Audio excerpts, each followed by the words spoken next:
Assalamualaikum, dear students. You are watching my YouTube channel IROChem. Today is my first lecture regarding organic chemistry. Today we will discuss organic chemistry, organic compounds, hydrocarbons, derivatives of hydrocarbon, and early concept of organic compounds, vital force theory, and others work. So, students, what is organic chemistry?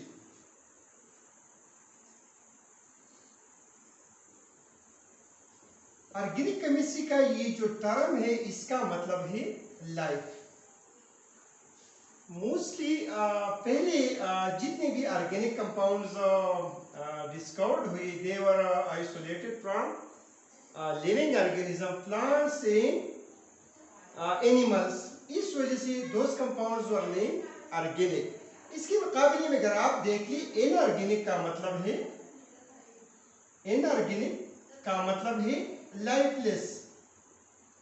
All compounds which have been isolated are obtained from non-living sources such as minerals, ores वगैरह, उनको नाम दिया गया inorganic compound. तो पहले ज़माने में compounds were classified on the basis of their sources. origin या source के बेस पे organic compounds को divide किया गया। एक को नाम दिया गया कि organic होंगे, दूसरी inorganic। लिविंग ऑर्गेनिज्म से जो कंपाउंड्स आइसोलेट की गई उनको नाम दिया गया ऑर्गेनिक, और जो नॉन लिविंग सोर्सेज से ऑब्टेन की गई दे वर कॉल्ड इनऑर्गेनिक कंपाउंड्स। अब हम आते हैं कि ये जो ऑर्गेनिक कंपाउंड्स है इसको हम ऑर्गेनिक केमिस्ट्री में स्टडी करते हैं। ऑर्गेनिक केमिस्ट्री अगर आप देख ले इसकी दो डिफिनीशन है, एक ओल्ड डिफिनीशन है और एक न्यू डिफिनीशन है या मॉडर्न डिफिनीशन है। Old definition of organic chemistry इसको हम इस तरह डिफाइन कर सकते हैं, the branch of chemistry which deals with the study of organic compounds. Organic compounds के मुतालिक को हम ऑर्गेनिक केमिस्ट्री कहते हैं। ये ऑर्गेनिक केमिस्ट्री का ओल्ड डिफिनीशन है। दूसरा अगर आप देख लें मॉडर्न डिफिनीशन और new definition of organic chemistry, इसको हम इस तरह डिफाइन कर सकते हैं, the branch of chemistry which deals with the study of hydrocarbons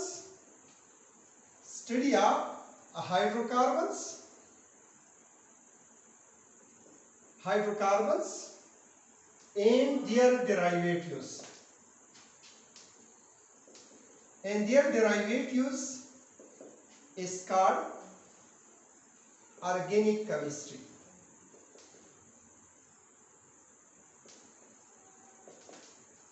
ये मॉडर्न डिफिनीशन है ऑर्गेनिक केमिस्ट्री के। अब हम आते हैं कि what are organic compounds, hydrocarbons क्या है and what are the derivatives of hydrocarbons. तो नेक्स्ट हमारा जो टॉपिक है we will discuss organic compounds. Organic compounds क्या है? Those compounds which contain carbon is an essential constituent. जिन कंपाउंड्स में कार्बन लाजिमी जुज़ के तौर पर मौजूद हो उनको हम नाम देते हैं organic compounds. Those compounds which contain carbon is an essential constituent. ये कार्बन मौजूद खामखा होगा, अगर ये मौजूद नहीं है तो इन कंपाउंड को हम ऑर्गेनिक को नहीं कह सकते। यहाँ पे those compound which contain carbon are called organic compounds except कुछ कंपाउंड्स ऐसे हैं जिनमें कार्बन मौजूद है but they are not organic in nature. तो उनमें पहला जो कंपाउंड होता है simple oxides of carbon such as carbon monoxide, carbon dioxide. इन कंपाउंड में कार्बन मौजूद है लेकिन ये ऑर्गेनिक नहीं है। सिमिलरली अगर आप देख ली कार्बोनेट, जितने भी कार्बोनेट से मेटल कार्बोनेट से मेटल बाइकार्बोनेट से, फॉर एग्जांपल सोडियम कार्बोनेट है, मैग्नीशियम कार्बोनेट है, कार्बन कार्बोनेट है, सिमिलरली बाइकार्बोनेट्स, ये भी ज्यादातर मेटल बाइकार्बोनेट्स होते हैं। सोडियम बाइकार्बोनेट, पोटाशियम बाइकार्बोनेट, इसमें भी कार्बन मौजूद होता है, but they are not organic in nature. Similarly cyanides, साइनेट्स,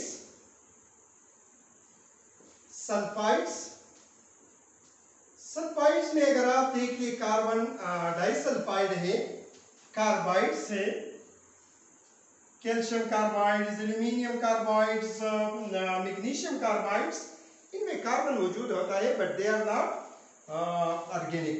इसके साथ एलाइज एक्सेट्रा.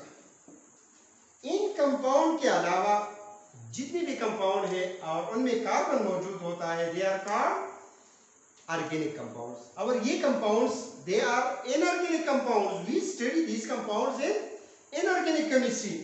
यहाँ पे एक क्वेश्चन अराइज होता है कि why these compounds are inorganic, why we study these compound in inorganic chemistry. तो इसका ये सिंपल आंसर है, अगर आप देख लें, the physical and chemical properties of these compound they resemble more inorganic compound as compared to organic compound. इस वजह से ये कंपाउंड हम इनऑर्गेनिक केमिस्ट्री में स्टडी करते हैं, and these compounds are called inorganic compounds. Next आते हैं hydrocarbons. What are hydrocarbons?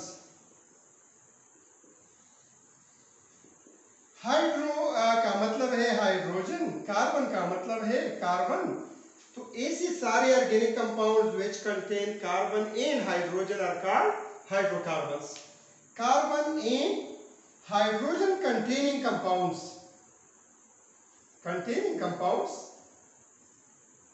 are called hydrocarbons.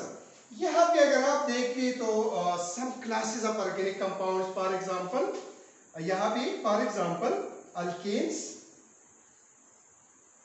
alkynes, ये टिपिकल हाइड्रोकार्बन्स है.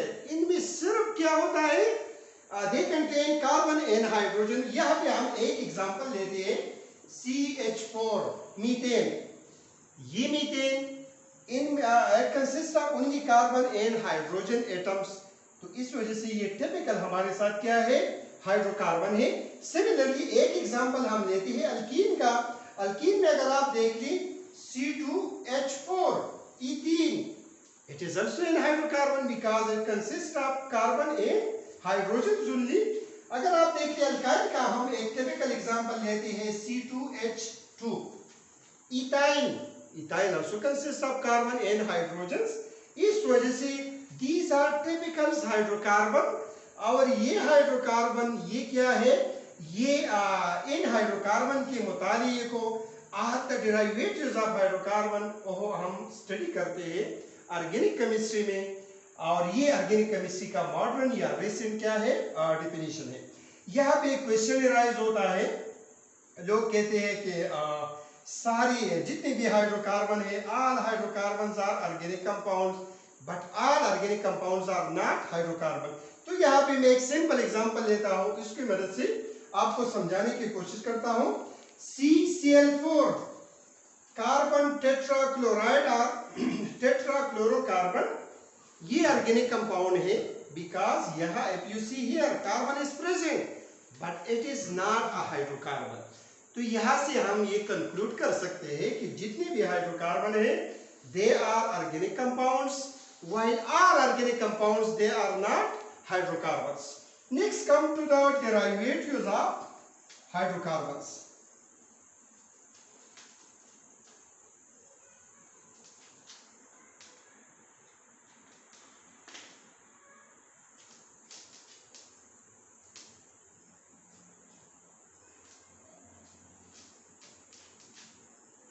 Next we will discuss derivatives of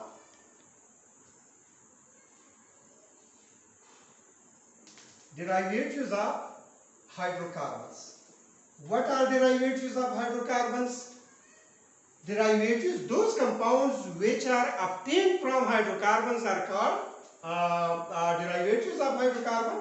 Those compounds which are obtained or derived from hydrocarbons are called derivatives of hydrocarbon. For example, यहाँ पे हम एक example लेते हैं ये एक हमारे साथ मीथेन है, हाइड्रोकार्बन है। अगर इस हाइड्रोकार्बन से हम एक हाइड्रोजन एटम को रिमूव करें, इसके जगह हम ऐड करें हाइड्रोक्सिल ग्रुप, तो ये बन जाएगा methyl alcohol. This compound is called methanol. अभी आप देखिए, methanol has been derived from methane.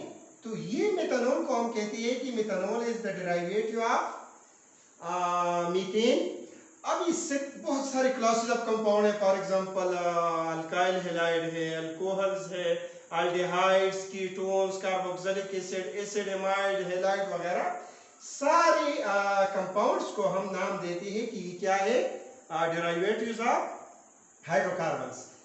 तो जिन ब्रांच ऑफ केमिस्ट्री में हम हाइड्रोकार्बन, डेरिवेटिव्स ऑफ हाइड्रोकार्बन को स्टडी करते हैं, that branch of chemistry is known as organic chemistry. अभी हम आते हैं early concept of organic compounds. Early concept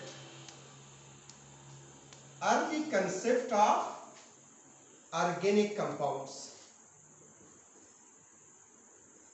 early concept of organic chemistry और ऑर्गेनिक कंपाउंड, सबसे पहले एक साइंटिस्ट ऑफ बर्जीलियस, उन्होंने एक थ्योरी प्रपोज की थी। That theory is called vital force theory. ये वाइटल फोर्स थ्योरी के दो वेल नोन पोस्टुलेट्स है। एक पोस्टुलेट ये है, वाइटल फोर्स थ्योरी कहती है, according to the vital force theory, organic compounds can be synthesized by living organisms only under the influence of a supernatural force called vital force. vital force की मुनासिबत से इस theory को नाम दिया गया vital force theory. ये theory कहती है कि ऑर्गेनिक कंपाउंड सिंथेसिस के लिए वाइटल फोर्स जरूरी है। और वाइटल फोर्स कहाँ पे मौजूद होता है? Vital force is present in living organisms only. तो पहला पोस्टुलेट ये है कि organic compounds can be synthesized, organic compounds can be synthesized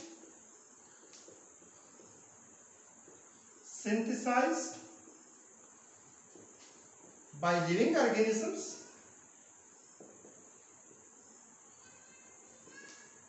under the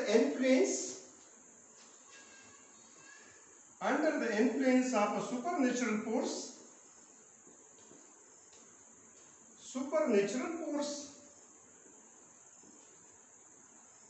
called vital force, and hence the theory was named vital force theory.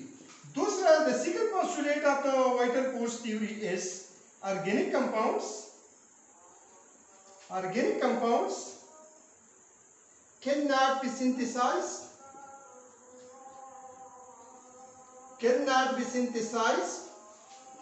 in the laboratory, in the labs. ये दो postulate से, एक postulate है कि organic compound के synthesis के लिए जरूरी है कि लिविंग ऑर्गेनिजम्स और ऑर्गेनिक कंपाउंड सिर्फ और सिर्फ लिविंग ऑर्गेनिज्म सिंथेसाइज कर सकते हैं, क्योंकि लिविंग ऑर्गेनिज्म में एक फोर्स होता है, सुपरनेचुरल फोर्स होता है, which is called vital force, and hence the theory was named as vital force theory. दूसरा जो पोस्टुलेट है, इस पोस्टुलेट के तहत ये कहता है that organic compounds cannot be synthesized in the laboratories. Lab में हम ऑर्गेनिक कंपाउंड सिंथेसाइज नहीं कर सकते, क्योंकि लैब्स में सुपरनेचुरल फोर्स नहीं होता। ये theory, the theory was proposed by Berzelius. ये थ्योरी बर्जीलियस ने प्रपोज किया था, और ये उनको खुद भी पता नहीं था कि what is vital force.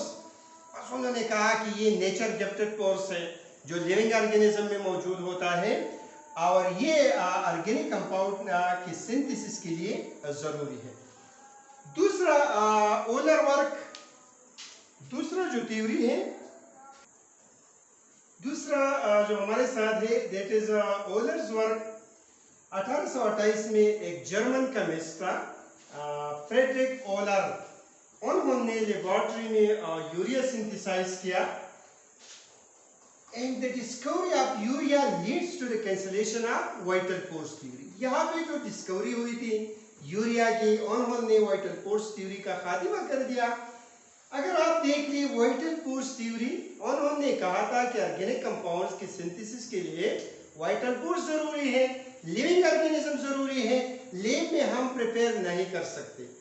That was a dark period for organic chemistry, क्योंकि बहुत साल ऐसी गुजरे जिनमें साइंटिस्ट ने कोशिश नहीं की कि ऑर्गेनिक कंपाउंड को लैब्स में प्रिपेयर किया जाए, क्योंकि वाइटल फोर्स थ्योरी ने उनको रोके रखा, क्योंकि उन्होंने कहा था कि ऑर्गेनिक कंपाउंड्स को हम लेबोरेटरी में प्रिपेयर नहीं कर सकते।